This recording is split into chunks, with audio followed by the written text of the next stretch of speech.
factor in immigration is the numbers.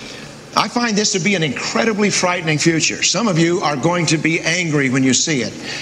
But please remember that if immigration is a problem, the problem is not immigrants. The problem is immigration policy and the officials who set that policy.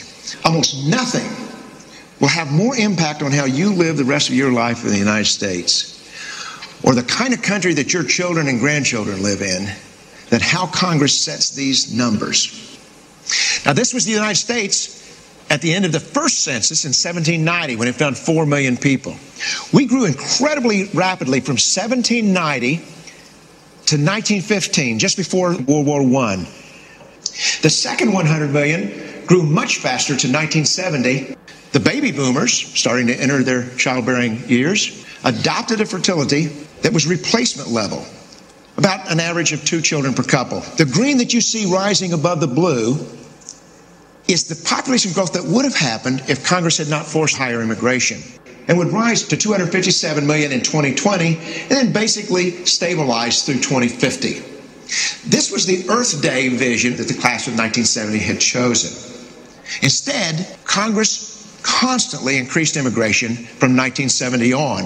In the 1970s, Congress increased immigration levels from the 250,000 that was traditionally, and from the 50s and 60s, to 425,000 a year. And then, in the 1980s, Congress increased immigration still further to 635,000 per year. That wasn't enough for Congress. Population wasn't growing fast enough. So in 1990, they passed another big increase. And since 1990, Congress has been running immigration at more than 1 million a year, 4 times higher than the traditional level. Now, this doesn't even include the illegal immigration. The American people never asked for any of these increases. Polls show that there was never a time when much more than 10% of the American people wanted higher immigration. Now, this is what the census says actually happened since 1970. This is the actual population growth to 2010. The red represents the population growth forced by Congress and its immigration decisions. Instead of the U.S. never reaching the third 100 million, it reached the third 100 million before 2010. And for the first time in our history, the majority of our population growth came from new immigrants and the births to immigrants. Using Census Bureau projections of fertility and mortality, I would like to know what lies in our future.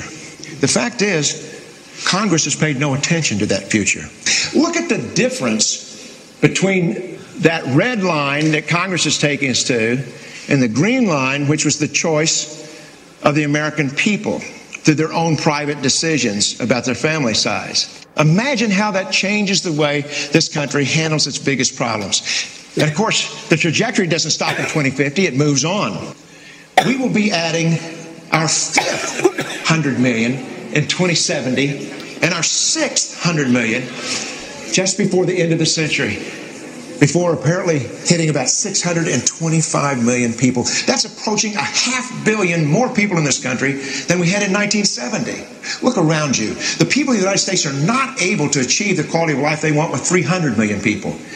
Are we really comfortable making our descendants live with 600 million people packed into this country?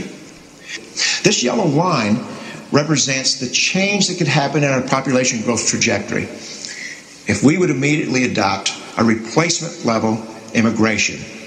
That is, bringing in the same number of immigrants as people leave the country every year. And right now, that would be around our traditional level. There would be immediate reductions in infrastructure demands for those of us alive today. We could enjoy the benefits of cutting in half all the extra demands on our infrastructure, cutting in half all the extra congestion. By 2050, we would have 80 million fewer people to accommodate than if we leave the status quo immigration in place. The difference in the scenarios becomes really astounding when you go out to the end of the century. The question is, do we allow immigration to double our population and add another 300 million into the communities at the end of this century? That is a future that does not have to happen. We can make the right choice now.